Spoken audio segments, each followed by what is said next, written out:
கோப்பியம், உண்மையும் பின்னணியும். வணக்கம்.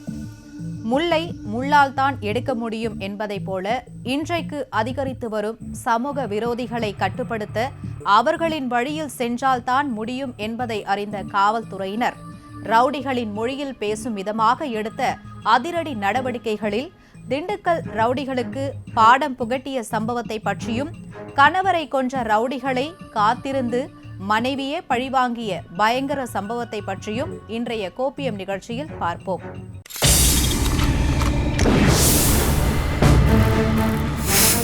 தப்பிய கொலை குற்றவாளியை பதம் பார்த்த துப்பாக்கி.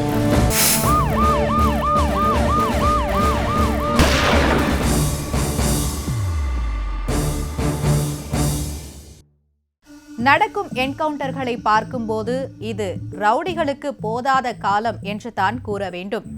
அதில் யாருக்கும் விதிவிலக்கில்லை என்பதைப் போல திண்டுக்கல் மாவட்டத்தில் ரவுடியை கொலை செய்த வழக்கில் கைது செய்யப்பட்ட குற்றவாளி போலீசாரின் விசாரணையின் போது காவலரை அரிவாளால் வெட்டிவிட்டு தப்பி செல்ல முயன்றதால் போலீசார் குற்றவாளியை முழங்காலில் சுட்டுப்பிடித்த சம்பவத்தின் உண்மை என்ன, அதன் பின்னணி என்ன என்பதை பற்றி இப்போது பார்க்கலாம். சுற்றுலா வாசிகளின் கனவு ஸ்தலமாக இருந்து வரும் மலைகளின் அரசியான கொடைக்கானல் அமைந்திருக்கும் திண்டுக்கல் மாவட்டத்தில் கடந்த 2 நாட்களுக்கு முன்பு கேட்ட துப்பாக்கி சத்தம் ரவுடிகளை கதிகலங்க வைத்துள்ளது.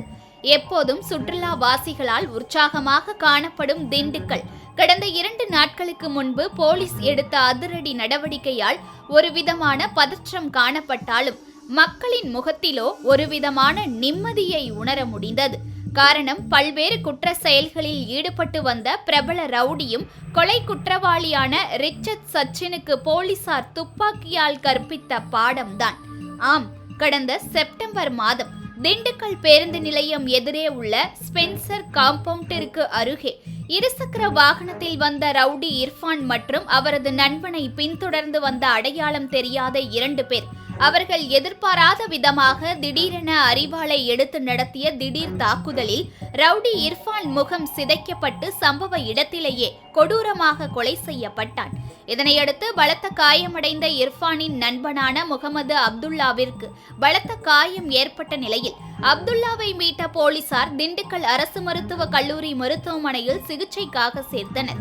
பின்னர் அந்த கொலை சம்பந்தமாக நடத்திய விசாரணையில் கொலையான இர்ஃபானின் மீது கொலை உட்பட 20க்கும் மேற்பட்ட வழக்குகள் நிலுவையில் இருப்பது தெரிய வந்தது. மேலும் கடந்த 1 வருடத்திற்கு முன்பு திமுகவை சேர்ந்த பட்டறை சரவணன் என்பவரது படுகொலையிலும் இர்ஃபான் முக்கிய குற்றவாளியாக இருந்ததும் தெரிய வந்தது. இந்நிலையில் கொலை வழக்கு குறித்து வடக்கு காவல் நிலைய ஆய்வாளர் வெங்கடாச்சலபதி தலைமையிலான போலீசார் தனிப்படை அமைத்து குற்றவாளிகளை தீவிரமாக தேடி வந்தனர். இந்நிலையில் திண்டுக்கல்லில் பதுங்கியிருந்த முத்தழகுப்பட்டியைச் சேர்ந்த செல்வராஜ் மகன் எடிசன் சக்கரவர்த்தி மற்றும் தனசாமி என்பவரின் மகன் ரிச்சர்ட் சச்சின், அருள்ராஜ் மகன் மார்டின் நிதிஷ் மற்றும் மாரம்பாடியைச் சேர்ந்த பிரவீன் லாரன்ஸ் ஆகிய 4 பேரை கைது செய்தனர். மேலும் கொலை சம்பவத்தில் பயன்படுத்தப்பட்ட 2 இருசக்கர வாகனங்களையும் போலீசார் பறிமுதல் செய்து 4 பேரையும் ரகசிய இடத்தில் வைத்து விசாரணை மேற்கொண்டு வந்தனர்.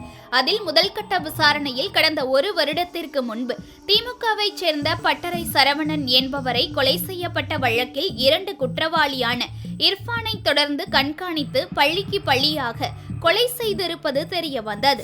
இப்போ பெரிய பெரிய ரவுடி, பெரிய பெரிய கட்ட பஞ்சாயத்து எல்லாமே பண்ணவங்க கூட இன்னைக்கு வந்துட்டு மாறி ஒரு முதிர்ச்சி அடைந்த வயதுக்கும் ஒரு நடுநிலை வயதுக்கு போகின்ற ஒரு சூழ்நிலையில் அவங்களுக்குள்ளேயே ஒரு மனோநிலை, குடும்பத்தோடு வாழணும், திருந்தி வாழணும், சமுதாய சேவை செய்யணும் அப்படின்ற ஒரு எண்ண ஓட்டமெல்லாம் இன்றைக்கி மாறி சமுதாயத்தில் இன்றைக்கி வந்துட்டு அரசியலுக்கெல்லாம் வர்ற ஒரு சூழ்நிலையெல்லாம் இருக்கும் பொழுது இன்னமும் சின்ன சின்ன அவங்க கீழே உள்ளவங்க மற்றவங்களும் நான் தான் பெரிய ஆள் அப்படின்ற ஒரு சூழ்நிலையில் எதிரி, அதாவது நான் யார் அந்த முதல் நிலைக்கு வர்றது அப்படின்ற ஒரு சூழ்நிலைக்கு தள்ளப்படுறாங்க. இது வந்து இப்போ மது மற்ற போதைப் பொருட்களில் அது அருந்தி அதில் கிடைக்கின்ற ஒரு போதையை விட யார் நான் பெரிய ஆளா நீ பெரிய ஆளா அப்படின்ற ஒரு ரவுடிஷத்தில் வந்துட்டு இன்னமும் அந்த பழைய நிலைமை திரும்புகிற ஒரு சூழ்நிலையில் இருக்குது. ஆனால் அதை அப்பயே விடாமல் அதுக்குண்டான வேறு எங்கே இருக்குன்றத அதை களையெடுக்கிறது தான் அரசாங்கமும் இதுக்கு வந்து ஒரு பர்மனன்ட் சொல்யூஷன் இருக்கும்னு நினைக்கிறேன். ஒரு வருஷத்துக்கு 2 வருஷத்துக்கு ஒரு வாட்டி ஒரு பெரிய எல்லா ஏரியாவும் தமிழ்நாடு ஃபுல்லாக வந்துட்டு ஒரு ஸ்ட்ரெச் பண்ணுறாங்க. ஒரு எல்லாரையும் வந்துட்டு குண்டாஸில் தூக்கி உள்ளுக்கு போடுறாங்க, எல்லாம் பண்ணுறாங்க. ஒரு குறிப்பிட்ட இதில் அப்புறம் ஜாமீனில் விடுறாங்க. இந்த நிலைமையெல்லாம் மாறி நிரந்தரமாக ஒரு சொல்யூஷன் என்ன அப்படின்றது அரசாங்கம், காவல்துறையும் இன்றைக்கு உள்ள டிஜிட்டல் யுகத்தில் நான் பெரிய ஆள், நீ பெரிய ஆள் அப்படின்றது கத்தி எடுத்தவனுக்கு கத்தியால் தான் சாகுன்னு நம்ம சொல்கிறாங்க. அதன் அடிப்படையில் அதுக்குண்டான மாற்றம், அந்த நிலைமையில் இருக்கிறவங்களுக்கு ஒரு மறுவாழ்வு கொடுக்கறதுக்கு உண்டான சூழ்நிலை அரசாங்கம் வந்துட்டு எடுக்கணும். எடுத்தால் மட்டுமே தான் இதற்குண்டான ஒரு பர்மிஷன், நல்ல ஒரு ஓய்வு பெற்ற இராணுவ அதிகாரிகள், காவல்துறை அதிகாரிகள், மாஜிஸ்ட்ரேட்டாக உள்ளவங்க அவங்களெல்லாம் கொண்டு ஒரு நிபுணர் குழு வைத்து இந்த ரவுடி கலாச்சாரம், மற்றபடி வந்து போதை கலாச்சாரம் சம்மந்தப்பட்டவங்களுக்கு, இதுக்கு பின்னணியாக இருக்கிறவங்களுக்கு யார் இருக்காங்க, அதில் அரசியல் தலைகள் இருந்தால் கூட அதையும் தவிர்க்கப்படணும் நாளைக்கு. ஏன்னா அவங்களுக்கு எதிரியாகிற ஒரு சூழ்நிலை இருக்குது. இன்றைக்குள்ள டிஜிட்டல் யுகத்தில், கால மாற்றத்தில் ஒரு சமுதாய புரட்சி ஏற்படுற ஒரு சூழ்நிலையில் இந்த மாதிரி சில சம்பவங்கள் சக மனிதர்களுக்கிடையே, பொதுமக்களிடையே ஒரு அச்சத்தையும் ஒரு பீதியையும் ஏற்படுத்துது. பழிக்கு பழிவாங்கும் இந்த சம்பவத்தில் ரவுடி இர்ஃபான் முகம் சிதைக்கப்பட்டு கொடூரமாக கொல்லப்பட்டதில் தொடர்புடைய முக்கிய குற்றவாளியான ரிச்சர்ட் சச்சின் உட்பட மேலும் சிலரை போலீசார் வலைவீசி தேடி வந்த நிலையில்தான் விசாரணைக்காக அழைத்து வரப்பட்ட நபர் தப்பிக்க எடுத்த முயற்சியில் போலீசாரை தாக்கியதில் தற்காப்புக்காக குற்றவாளியை சுட்டு பிடித்ததன் பின்னணியை இப்போது பார்க்கலாம். வழக்கில் தொடர்புடைய சைமன் செபாஸ்டின், எடிசன் ராஜ் ஆகிய 2 பேர் திண்டுக்கல் ஒருங்கிணைந்த நீதிமன்றத்தில் உள்ள JM3 நீதிமன்றத்தில் நீதிபதி ஆனந்தி முன்னிலையில் சரணடைந்தனர். பின்னர் அவர்களிடம் போலீசார் நடத்திய விசாரணையில் கொலையின் போது பயன்படுத்திய ஆயுதங்கள் மற்றும் அவர்கள் அணிந்திருந்த உடைகள் ஆகியவற்றை கைப்பற்றுவதற்காக ரிச்சர்ட் சச்சினை திண்டுக்கல் நகர் வடக்கு காவல் நிலைய இன்ஸ்பெக்டர் வெங்கடாஜலபதி மற்றும் சார்பு ஆய்வாளர்கள் மற்றும் காவலர்கள் பாதுகாப்புடன் திண்டுக்கல் அடுத்துள்ள மாலப்பட்டி சுடுகாட்டு பகுதிக்கு அழைத்துச் சென்றுள்ளனர்.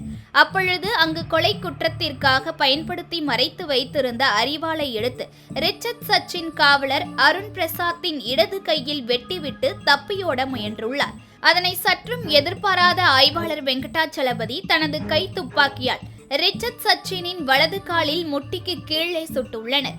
அதில் குண்டு பாய்ந்து பலத்த காயமடைந்த ரிச்சர்ட் சச்சின் அங்கேயே மயங்கி விழவே ரவுடி ரிச்சர்ட் சச்சினை மீட்ட போலீசார் திண்டுக்கல் அரசு மருத்துவக் கல்லூரி மருத்துவமனையில் சிகிச்சைக்காக சேர்த்ததோடு அரிவாளால் வெட்டப்பட்ட காவலர் அருண் பிரசாத்தை தீவிர சிகிச்சை பிரிவில் சேர்க்கப்பட்டு சிகிச்சை அளித்தனர்.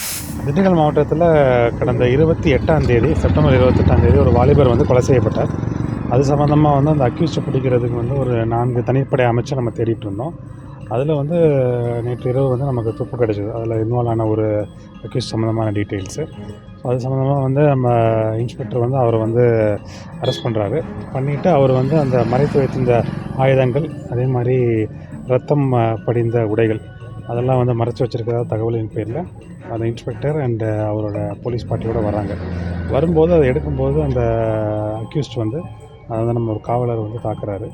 தாக்குறப்போ நம்ம செல்ஃப் டிஃபென்ஸுக்கு வேண்டி அந்த போலீஸ் நம்ம ஃபயரிங் பண்ணியிருக்கோம். ஃபயரிங் பண்ணப்பட்டது அவருக்கு முழங்காலுக்கு கீழே அதை அடிபட்டிருக்கு. அவர் மருத்துவமனையில் சேர்த்துருக்காரு. அதே மாதிரி அந்த காவலர் அவருக்கு இடது தோள்பட்டை கீழே ஒரு காயம் ஏற்பட்டிருக்கு. 7 தையல்கள் போடப்பட்டிருக்கு அவருக்கு. அவர் காவலர் அவரோட உடல் சீராக இருக்குது. அதே மாதிரி அந்த கைது செய்யப்பட்ட குற்றவாளி அவருக்கு ஏற்கனவே சரித்திர பதிவேடு குற்றவாளி ஹிஸ்ட்ரி ஷீட் நம்ம மெயின்டைன் பண்ணிகிட்ருக்கோம். அவருக்கு ஏற்கனவே இதுக்கு முன்னாடியே 2 கொலை வழக்குகள் இருக்குது. அது இல்லாமல் கொள்ளை வழக்குகள், அது இல்லாமல் அடிதடி வழக்கு, இது எல்லாமே அவர் மேலே இருக்குது. தற்போது போலீசார் எடுத்து வரும் அதிரடி நடவடிக்கைகளுக்கு மத்தியில் திண்டுக்கல்லில் நடந்திருக்கும் துப்பாக்கிச்சூடு சம்பவம் ரவுடிகள் மத்தியில் கலக்கத்தை ஏற்படுத்தியுள்ளது. இதுவரையில் போலீசார் சென்னை மற்றும் புறநகர் ரவுடிகளை குறிவைத்து நடத்தி வந்த வேட்டையை அடுத்து திருச்சி, மதுரை, கோவை என முக்கிய நகரங்களில் உள்ள ரவுடிகளை ஒடுக்கும் நடவடிக்கைகளில் ஈடுபட்டு வரும் நிலையில் தற்போது திண்டுக்கல்லை அதிர வைத்திருக்கும் போலீசாரின் துப்பாக்கிச்சூடு சம்பவத்தை அடுத்து தமிழகமெங்கும் பூச்சாண்டி காட்டிக் கொண்டிருக்கும் ரவுடிகளுக்கு விரைவிலேயே போலீசாரால் முடிவு கட்டப்படும் என்பதில் துளியும் சந்தேகமில்லை. கோப்பியம், உண்மையும் பின்னணியும்.